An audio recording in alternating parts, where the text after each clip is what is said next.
Hi everyone, আমি মনিকা। আমার আরও একটা নতুন মিনি ব্লগে তোমাদের সকলকে ওয়েলকাম।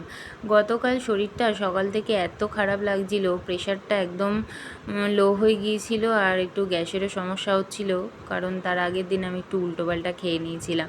মানে আর কি নিজের দোষেই হয়েছে। কোনো রকমে অফিসে গেছি, অফিস থেকে বাড়িতে এসেছি। আর আজকে তো বড়মার মৎস্যমুখীর কাজটা ছিল, সেই জন্য সকালবেলা রেডি হয়ে বাড়িতে চলে গিয়েছিলাম।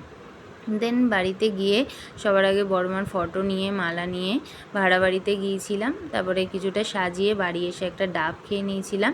তারপরে আবার সবাই মিলে একেবারে রেডি হয়ে গিয়েছিলাম ভাড়া বাড়িতে।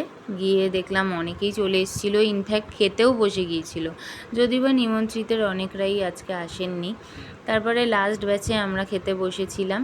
দেন সন্ধ্যার পরে বাড়িতে চলে আসি, এসে এক কাপ চা খেয়ে নিয়েছিলাম। তো এইভাবে দিনটা কাটালাম। ভিডিও ভালো থাকলে লাইক করে দিও। সবাই ভালো থেকো, বাই।